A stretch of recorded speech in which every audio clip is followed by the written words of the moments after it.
کې مو د ویب پریم باندې خبرې کړې وې که نه. نن به درس ټاپک پریم نه فارم وایي. څه شی وایي موږ سره؟ ډېر مهم ټاپک دی. فارم اصلا همیشه دپاره چې موږ یو ویب سایټ جوړو هغه دوه برخې لري. یو اپلیکیشن چې کله کریټ کوئ تاسې که نه، که هغه ویب اپلیکیشن وي که هغه ډیسکټاپ اپلیکیشن وي، هغه دوه برخې لري. یو ته بیک اینډ وایي او بل ته موږ فرنٹ اینډ ویلی شو. یو بیک اینډ برخه ده او بله موږ سره پکې فرنٹ اینډ برخه ده. بیک اینډ برخه هغې ته وایي چې د اپلیکیشن شاتنۍ برخه او فرنٹ اینډ برخه د اپلیکیشن مخکینۍ برخه. نو همیشه دپاره بیک اینډ برخه د ډیټابیس په نامه یادېږي او فرنٹ اینډ برخه چې کوم دی هغه څه په نامه یادېږي؟ فارم په نامه یادېږي. اوس موږ سره خو په دې HTML کې د ډیټابیس کومه خبره نشته، ځکه ډیټابیس اوس فلحال موږ نه وایو. نو نن صرف دې باندې خبره کوو چې موږ به یو فارم یا فرنٹ اینډ برخه څنګه ډیزاینوو، په دې باندې به خبرې کوو موږ. نو د دې لپاره به تاسې HTML کې د اول به دا فایل سیو کوو موږ، ډیسکټاپ باندې به زه سیو کړم او دې ته به نوم ورکړم. څه نوم به ورته ورکړم؟ فارم به ورکړم. دې ته به نوم ورکړم فارم ډاټ HTML. دا کوډ به ولیکم، فارم به د دې نوم شي. دا سیو دی تیار موږ سره. له هغې وروسته به زه باډي کې سټارټ کړم چې شی فارم به سټارټ کړم. د فارم خپل اټریبیوټ دي او د دې په ان سایډ کې چې کومې خبرې راځي د هغه خپل اټریبیوټ دي. اول د فارم اټریبیوټ دا دی چې فارم ته به ته یو نوم ورکړې، خو دا نوم اوس ضروري نه دی. دا په هغه وخت کې ضروري دی کله چې د دې او ډیټابیس ترمنځ کنیکشن جوړو. اوس به زه یو نوم ورکړم FRM به د دې نوم شي، خو دا هېڅ فایده نه لري. اوس کله چې ډیټابیس سره د دې کنیکشن جوړو په هغه وخت کې موږ سره بیا دا ډېر ضروري چې باید دا موږ ته یاد وي. بل دې کې میتھډ دی. دا اصلا کې هم دوه قسمه لیکل کېږي. یو پوسټ لیکل کېږي، پوسټ، او بل چې کوم دی ګیټ لیکل کېږي. نو دا اوس زه لیکل د دې ضروري نه دي. که زه پوسټ ولیکم که ګیټ ولیکم په دې به تاسو بیا په PHP کې پوه کوم چې پوسټ څه معنی او ګیټ څه معنی، خو په HTML کې څه خاص فایده دی نه لري. او بل ایکشن دی. نو ایکشن دا معنی لري چې کله فارم ته یو فارم جوړ کړي او هغې کې ډیټا ولیکي او بټن باندې کلیک وکړي، نو باید کوم ایکشن کوم عمل وښودل شي، هغې لپاره ایکشن. او موږ اوس فلحال دا خالي پرېږدو ځکه دا اوس پورې موږ څه کړي نه دي. د دې نه وروسته د فارم دپاره چې کله فارم تاسو ډیزاینوئ نو اول د دې څه دی لیبل. لکه لیبل دې لپاره استعمالیږي. لکه اول فیلډ دې کې فیلډونه جوړېږي. نو اول فیلډ باید د څه په نامه وي؟ مثال د نیم په نامه، نیم په نامه باندې. بیا به د لیبل نه لاندې راځي انپورټ په نامه باندې فیلډ لرو موږ. فیلډ چې دی په انپورټ باندې راځي، انپورټ. او بیا د هغې نه وروسته ټایپ. لکه مطلب دی چې دا کوم فیلډ چې ته جوړې نو دې کې به څه لیکي؟ نمبر به لیکي، ټکس به لیکي، ایمیل اډرس به لیکي، ډیټ به لیکي، څه به لیکي؟ زه وایم څه لیکم پکې؟ ټکس. بیا د دې لپاره هم دا نوم ضروري نه دی اوس فلحال دپاره، خو بیا چې کله ډیټابیس سره کنیکشن جوړېږي ضروري دی. اوس به زه ورکړم نیم، دا به ولیکو بس. د هغې نه پس به زه بریک بیا دویم ځل به بیا بریک یعنې دوه بریک ټیک به کېدم، دا به سیف کولو خو به راشو. دا به رن کړو موږ ځان سره، دغه فارم به رن کړو، وبه یې ګورو دا یو فیلډ دی ما سره. احمد لیکي، کمال لیکي، څه چې لیکي هغه ته له دې ځایه لیکلی شي. تاسو په دې مقصد باندې ورسېږئ که نه. بیا ګورئ د دې لپاره اندازه هم ورکولی شي. لکه موږ دې لپاره اندازه څنګه ورکو؟ هغې لپاره لیکو موږ لینت. څه لیکو ورته؟ لینت. لینت څونه لیکم؟ مثال 40 یا 30 کرکټره باید پکې ولیکلی شي. دا سیو کړه. د هغې وروسته لینت نه سایز. لینت په ځای به څه ولیکو موږ؟ سایز به ولیکم. سایز باید څو کرکټرو دپاره موږ سره 30 یا 40 چې څونه ته لیکي هغونه ورکړه. نو هغه سایز هم د دې غټېږي. دې کې تاسو به لیکنه کولی شئ. بل دې کې اکثره ټایم ان سایډ کې لیکنه وي. نو هغې لپاره بیا تاسو دلته لیکلی شئ په همدې فیلډ کې پلیس هولډر. څه لیکلی شو موږ؟ پلیس هولډر. نو زه ورته لیکم انټر یور نیم. دا داسې چې مطلب ان سایډ کې هم دننه یو میسج راځي. بیا چې کله ته لیکنه کې هغه میسج رانیږي. په ډیفالټ پکې لیکل شوي چې انټر یور نیم. بیا دویم فیلډ فار ایگزامپل موږ ته پکار دی دویم ټایپ باید د دیم ټیکسټ وي. نیم یې فار ایگزامپل څه وي؟ زه یو مکمل فارم کریټ کوم، جاب. سایز باید هماغونه 30 کرکټرو دپاره وي. پلیس هولډر کې ورته ولیکم انټر یور جاب. دلته دا ډاټ ډاټ کې دی، د هغې وروسته دا سیف کړي له ځان سره، دا ریفریش کړي. خو دې دپاره لیبل ما نه دی اخیستی، نو ته به د دې نه پس اول به څه والی لیبل، او دې کې به څه ولیکې ورته جاب. دا به سیف کړو مونږ. د دې سیف کېدو نه وروسته به راشو مونږ به دا لږ ریفریش کړو، دې به ماته څه ولیکي جاب. تاسو دې خبرې ته خیال شته که نه؟ دا خیر اوس که غیر منظم وروسته مخکې راځي نو دا بیا په ټیبل باندې ارګنایز کوی شو، ترتیب کولی شو مونږ. زه به راشم ولیکم بي آر، بیا به بي آر ولیکم. بس له هغې وروسته به دا تاسو ولیکئ انپوټ ټایپ از ایکول ټو، مثال مونږ وایو چې د دې نه پس موبایل شمېره ولیکل شي. موبایل شمېرې دپاره هم تاسو چې ولیکئ ټیکس ولیکئ، نیم ورته چې والی، فون ورته والی، سایز ورته همدغه شانته 30 والی، پلیس هولډر ورته ولیکئ انټر یور چې شي انټر یور فون نمبر، انټر یور فون. دې کې بیا لینث مونږ سره شته، چې مونږ سره شته دی لینث بسونه والم زه 10. دې مقصد چې دی اوس ګورئ دا سیو کې تاسو د دې ځای ځان ته ریفریش کړئ. زه لیکم مثال 0 1 4 لیکو زیادې کرکټر لیکل کېږي، دا لین به لرې کوتې دا به والو. او د دې دپاره به یو کار موږ دا وکړو چې را به شریک کې به څه ولیکو موږ لیبل، او لیبل ته به څه زه ورکړم فون به ورکوم، یعنې موبایل شمېره. دا شو موږ سره. بل زه ایمیل ایډرس پکار دی، نو بیا رټیک به کېدم او دې کې به ولیکم انپوټ ټایپ باید موږ سره څه راشي ایمیل. ګوره ټایپ کې ایمیل لیکو موږ، بیا نیم از ایکول ټو ایمیل، او سایز از ایکول ټو مثال 30، او پلیس هولډر به زه ورته والم چې پلیس هولډر به زه ورته ولیکم چې انټر یور څه شي انټر یور ایمیل. خو د دې لپاره به هم څه والی تاسې، دې لپاره به هم لیبل والو، او لیبل کې به څه ولیکم زه ایمیل به ولیکم، سیو به کړم، ریفریش به کړم. مطلب باندې ورسېدی که نه؟ نو ګورئ د دې پیره دی چې دې کې ته وروسته بټنه مونږ جوړو چې دې کې څوک غلط ایمیل ایډرس دی کې هغه لیکل کېږي نه، ځکه د هغې ټایپ هلته ما څه اخیستی دی ایمیل مې اخیستی دی. یو مکمل فارم زه جوړم چې هغې کې هر څه وي.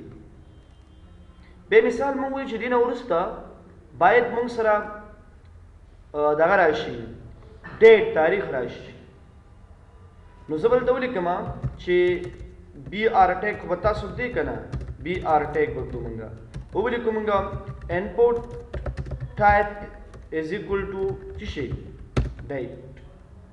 د ډیټ نه وروسته به ولیکم زه نیم از ایکول ټو څه شي ډیټ، او سایز به ولیکو مونږ 30، پلیس هولډر به ولیکم زه، پلیس هولډر کې دې کې څه نه راځي ځکه ډیټ په خپله تاریخ اټومیټیکلي راغلی، دې کې پلیس هولډر نشته. دا ورته ډیټ په خپله لیکي چې څه لیکي ته هغه لیکه. او دا اکثره براوزرو کې بیا داسې چې دا ډیټ پیکر ډیټ په نامه باندې یو دغه وي خپله راوچتېږي تاریخونه پکې. زه دا چې رن شي زه تاسو ته اوس وایم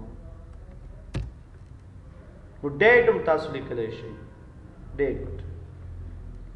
د هغې وروسته موږ سره په دې کې سلیکټ په نامه باندې یو خبره ده. څه په نامه سلیکټ دا شانته دا داسې دی موږ ته ډراپ ډاون لیست جوړوي. ډراپ ډاون لیست په هغه ډراپ ډاون لیست کې موږ سره څه دي آپشنې دي، او بیا ویلیو ده. ویلیو کې موږ لیکو مثال سلیکټ انډرسکور څه شي کورس، بیا بهر هم تاسو ورته ولیکئ سلیکټ انډرسکور کورس. تاسو چې کله دا آپشن کلوز کړئ ګورئ هم دا چې کله دا آپشن کلوز کړو موږ دې موږ ته څه کوي، دې موږ ته یو دغه راکوي یو ډراپ ډاون وکړي. او دا ګوره په یو بل براوزر کې تاریخ بیا اټومیټیکلي چې ودرېږي اټومیټیکلي ته تاریخ دې ځینې اخیستی شي. بل براوزر کې بیا داسې انټرنیټ ایکسپلورر کې دا مسله وي چې تا ته بیا ډیټ نه درکړي ته بیا لیکي هغه. نو ډراپ ډاون لیست کریټ کول چې دي هغه په دې طریقې سره دي. ګوره هم دې تا ته دا ډیټ دپاره دا آپشن درکوي ډیټ، او لاندې دې دا ډراپ ډاون لیست. نو څونه کورسز پکې لیکي راځه ولیکه ورته آپشن، د هغې نه وروسته ولیکه ویلیو، د ویلیو نه وروسته ولیکه مثال DAT، بیا راشي دا کلوز که بهر کې بیا ولیکه DAT کلوز، بیا ورته ولیکه مثال په دې کې آپشن، بیا ویلیو، بیا د ویلیو نه وروسته به چې ولیکم زه ډیل، بهر به هم زه ډیل ولیکم کلوز به کړم، بیا موږ سره آپشن دي، د آپشن نه وروسته بیا ویلیو ده، بیا به زه ورته ولیکم DIA، بیا به زه DIA کلوز کړم ولیکم دلته ناشي.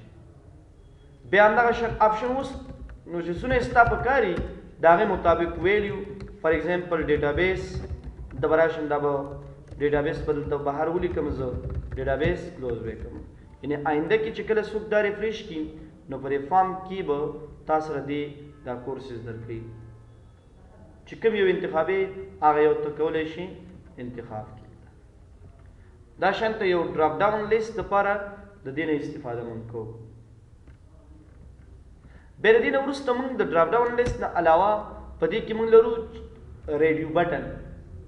ریډیو بټن هغه ټک نه میل او فیمیل لپاره چې استعمالیږي نو هغې لپاره به تاسو بی آر ټیک کیدئ، بی آر ټیک به کیدو ولیکو انپوټ ټایپ از اکول ټو ریډیو. خو دې لپاره به نوم خامخا ورکوئ. نوم پر ایگزامپل RD1 په نامه دا نوم شو. ویلیو به زه ورکړم په دې اول کې به څه لیکل کېږي میل، بهر به میل ولیکو، بیا به بریک نه هلو څنګ کې به یو بله بټنه کریټ کړم، ټایپ به والم چې ټایپ به والم ریډیو، بیا به نیم زه ولیکم پر ایگزامپل RD1، ویلیو به ولیکم پر ایگزامپل چې شی فیمیل، بهر به هم چې ولیکو مونږ فیمیل به ولیکو. دا به سیو کو ځان سره، له هغې وروسته به دا ریفریش کو، دی به مونږ ته څه وکړي، دی به مونږ ته دا دوه بټنې راکړي.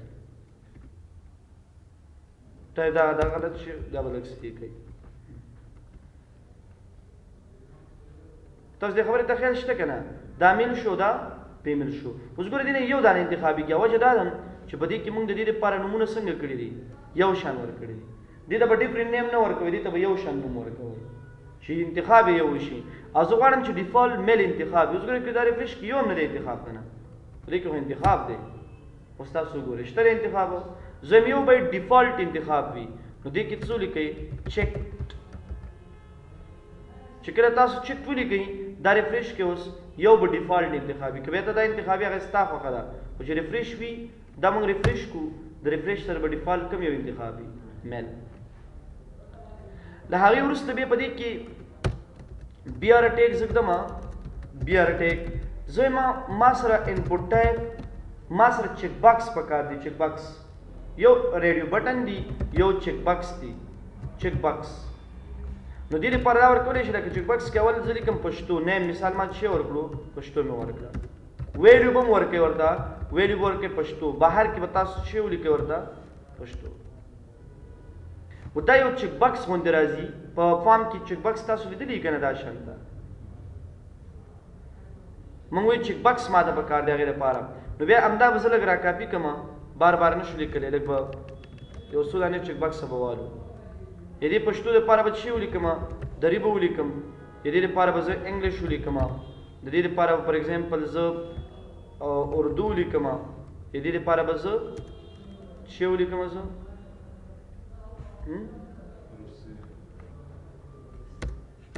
روسي پکې نشته. د دې لپاره به دري به ولیکو موږ ویلیو کې، ورته ویلیو کې موږ سره مثال دري دري پکار ده. د هغې وروسته مثال موږ سره انګلیش پکار دی، انګلیش. له هغې وروسته موږ سره فار ایگزامپل په دې کې اردو پکار ده. او دا بهر کې هم تاسو دا اردو کوئ، دا به تاسو مثال ځان سره انګلیش والی، دا به ځان سره چې والی تاسو دا به دري والی، دا به ریفریش کوئ، دی به تاسو ته دا بټن درکوي. و ډیفالټ پکې باید کوم یو انتخاب وي. نو ډیفالټ لپاره به تاسو په هغه بټنه کې ودرېږئ او صرف څه به ولیکئ پکې چیکډ به ولیکئ. د چیکډ سره به دې ډیفالټ د یو انتخاب وکړي، د نور انتخاب به دې نه کوي. زه مې به یو تصویر یو پکچر هم باید مونږه مطلب اپلوډ کړو که نه. نو هغې لپاره بیا تاسو دلته راشئ، ورته ولیکئ بی آر، زه به دلته بیا بی آر ولیکم. انپوټ ټایپ به تاسو والئ او دې کې به څه ولیکئ تاسو فایل به ولیکئ. فایل د فایل د لیکلو نه وروسته به تاسې ولیکئ دې کې نیم از اکول ټو مثال نیم زه ورته ورکوم image دا چې کله زه سیو کوم نو نیکسټ ټایم چې کله دا ریفریش کوو مونږ دا به براوز کې مونږ ته براوز راکوي مونږ به یو خپل فوټوز یو خپل پکچر هم انتخابولی شو any photos تاسو دې نه کوم تصویر انتخاب کړه به انتخابېږي نو دا د یو فارم کمپلیټ هغه اټریبیوټس دي چې کوم تاسو ایلیمنټس دي چې کوم موږ ګورو دلته اخرنۍ او دې باندې نشو کولی HTML باندې صحیح دا به بیا جاوا سکرپټ PHP باندې شو کېږي دا اوس فلحال موږ انتخابو ډیټابیس ته چې ډیټابیس نه بیرته موږ ته په پیج باندې شو کېږي نو دلته اوس موږ صرف د HTML کې فارم کریټ کوو له هغې وروسته بیا دې کې دوه بټنې دي یو بټن چې د ریسیټ په نامه دی یو سبمیټ نو تاسو به دواړه بټنې جوړې کړئ انپوټ ټایپ یوې ته ضرورت وي که دواړو ته ضرورت وي تاسو هغه زه دواړه جوړوم نو زه به ورته ولیکم بټن یې څه نوم دی سبمیټ ټایپ یې سبمیټ دی نیم به تاسو ورته ورکړئ نیم به ورته ورکړو BTN او ویلیو به خامخا ورکوئ دې ته به چې ولیکو سینډ ریکارډ او دا به بند کړو او دوهمه بټن باندې سره څنګه کې جوړ کړو ټایپ به پکې ریسیټ والو ریسیټ په نوم باندې دې ته به هم BTN1 ورکو ویلیو به چې کوم دی ورته ولیکو مونږ ریکار کلیر ریکارډ دی دا دوه بټنې به جوړې کړو دا به ریفریش کې تاسې دا دوه بټنې شو په دې کې یو کار ده که نوم مې پرېښودو جاب مې ولیکلو مثال سټوډنټ فون نمبر مې دا ولیکلو ایمیل اډرس مې ولیکلو khan@gmail.com مې ولیکلو تاریخ هم د دې ځینې انتخابوم سره کورس هم انتخابوم میل دا براوز کې ایمیج مې انتخاب کړو چې سینډ باندې کلیک کوم دی خو ماته نه وایي چې دا نوم پرېښی که نه نو دې لپاره موږ یو جاوا سکرپټ فنکشن لرو خو دلته موږ په HTML کې استعمالولی شو نو هغه به ته استعمالې را به شي په دې نیم فیلډ کې به ودرېږي ورته ولیکي چې شي ریکوایرډ صرف یو لفظ به مو ولیکو ریکوایرډ دا به کاپي کړو مونږ دا به دې کې مونږ پیسټ کړو را به شو په دې کې به هم پیسټ کوي کوم ځایونو کې چې تاسو سره فیلډونه دي په هغې کې به پیسټ کړي تاریخ کې به هم دا پیسټ کړو او په دې کې خو تیار سلیکټ کورس دي کې ضرورت نشته ریډیو بنر کې هم ضرورت نشته چک باکس کې هم ضرورت نشته دی په دې ایمیج کې به باید مونږ سره وي ایمیج کې بس و چې کله ته راځې دا ریفریش کړي او له هغې وروسته نیم پرېږدي جاب مثال ولیکي سټوډنټ موبایل شمیره دا ولیکي ایمیل اډرس هم ته ولیکه تاریخ انتخاب کا او کورس هم انتخاب کا دا خو تیار انتخاب دی تصویر هم انتخاب کا ته نو دا نیم دې پرېښی دی به ته وایي او دی راته ونه وایي سپیلنګ مسټیک دی ها ریکوایرډ ګورئ هغه سم راځي required is equal to required داسې به ولیکو ځان دا به څه کنټرول سی سره کاپي کو ډایرکټ ځان ته هم لیکلی شو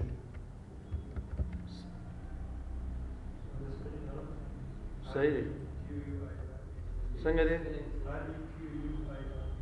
نه required دی صحیح دی دلته به هم پیسټ کو دیز کې به هم ځان سره پیسټ کوي او دیز کې به هم پیسټ کو ها required دی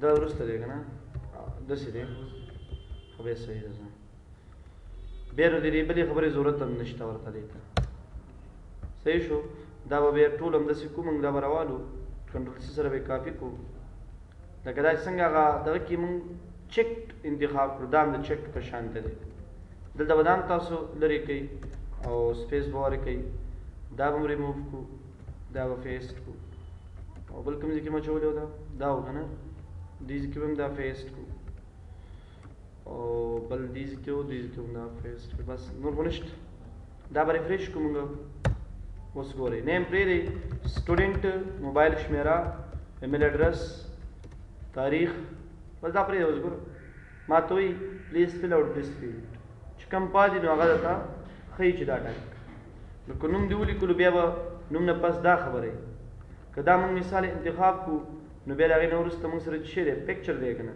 چې د دې انتخاب وکړو بس بیا پرابلم نشته دی نو بیا هغه ریکارډ سینډ شي بیا به دوباره نوی ریکارډ ته سینډ کړي نو ریکوایرډ دا د جاوا سکرپټ یو فنکشن دی ها جاوا سکرپټ کې موږ دا استعمالوو اوس HTML کې ډایرکټ راځي نو دې کې ته کولی شي د دې په واسطه باندې دا والې بل دا چې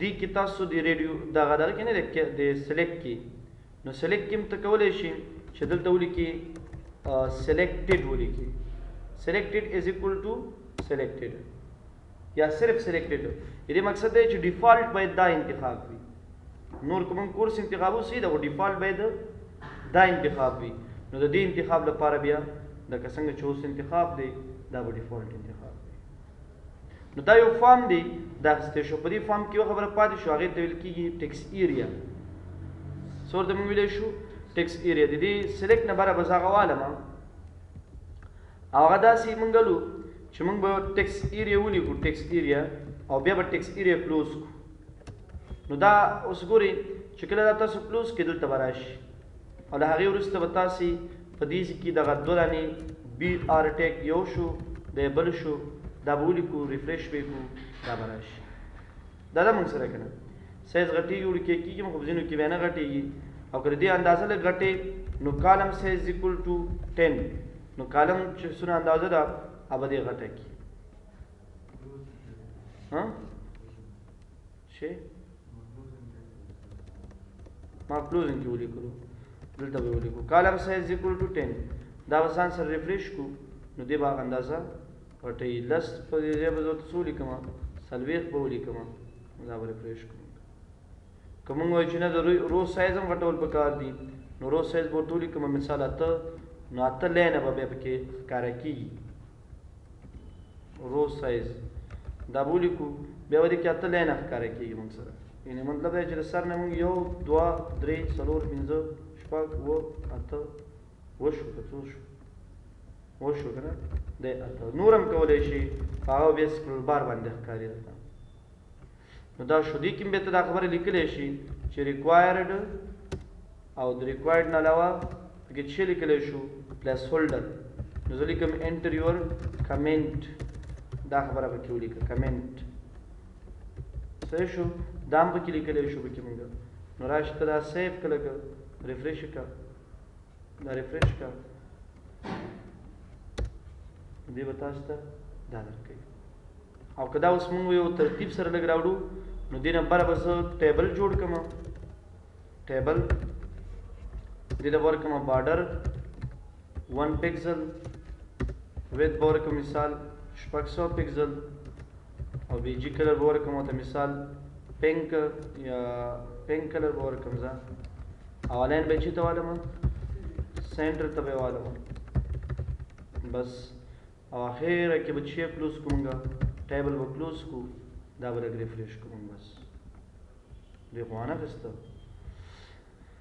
حال یا خدا به داسې کار وکړئ تاسې چې دا به ټیبل کې چې رو نه وي نو څنګه دی والي رو به والو او دا ټول به په یو ټیج کې والي او بیا به د هغې نه وروسته په اخره کې د ټیبل نه بره اول کلوز رو ټیج کې بیا به چې کلوز کوي تیار اوس صحیح شو دا ستاسو یو سمپل ټیبل شو څنګه چې تاسو ته ښکاره کېږي او دا ستاسو یو فارم شو نو ډیزاین خو موږ دې ځای نه شو ورکولی ځکه دا خو HTML دی او ډیزاین نه علاوه نورې خبرې چې کومې دي هغه په دې شکل باندې کولی شو دا فارم بارډر پکسل 0 کا او دا کلر یې چې دی مثال په دې کې وایټ والا باډي ته راشي ته به جي کلر ورکړه مثال ګرې او هغې نه وروسته دا ریفریش کړه دا ستا فارم شو څه شی میل نه وروسته پاسورډ او پاسورډ که مطلب ضروري وي ریکوایرډ وي هغه هم کولی شي دا هم ښه خبره ده لکه ته وایې چې مطلب ایمیل نه وروسته ما سره د پاسورډ باره کې مې یو خبره راشي نو انپټ ټایپ به دې کې ټایپ به څه شی دی ورته پاسورډ نیم از اکول ټو پاسورډ او پلیس هولډر به زه ولیکم انټر یور پاسورډ دا به مو ولیکئ پاسورډ او سایز به ولیکئ څو 10 ریکوایرډ به ولیکو او ریکوایرډ نه پس به دا سیف کړو دا به ریفریش کړو دا خبره مې اضافه کېدی شي او دې سره څنګ کې به تاسو ایلندي بي آر ټیګ هم والی که 2 ځلې والی دا ریفریش کړئ صحیح شو که نه دا شو نو بس دې پاسورډ کې بیا پیدا دی چې ښکاره کېږي به نه ځکه چې هلته ټایپ تا ورته څه اخیستی دی ټایپ تا ورته ټایپ ورته تا پاسورډ اخیستی دی او لیبل خپل چایز دی که لیبل دې پکاري څه ورته ولیکي ته پاسورډ بل ته ضرورت هم نشته ځکه انسایډ کې دا خبرې شته دی خو بیا هم که موږ وایو چې پاسورډ هماسته شو دا یو فارم شو او د دې فارم به تاسو کمپلیټ پریکټس وکړئ څنګه دا بیا موږ روګانې ما خو یو ټول په یو رو کې واخیسته ته بیا داسې وکړې دا ستا هومورک شو صحیح شو چې دا فیلډونه باید په یو رو کې راشي او دا نورې خبرې په بل رو کې راشي دا د هومورک شو ستا صحیح شو ټیبل هم ویلی که نه دا د هومورک شو ستا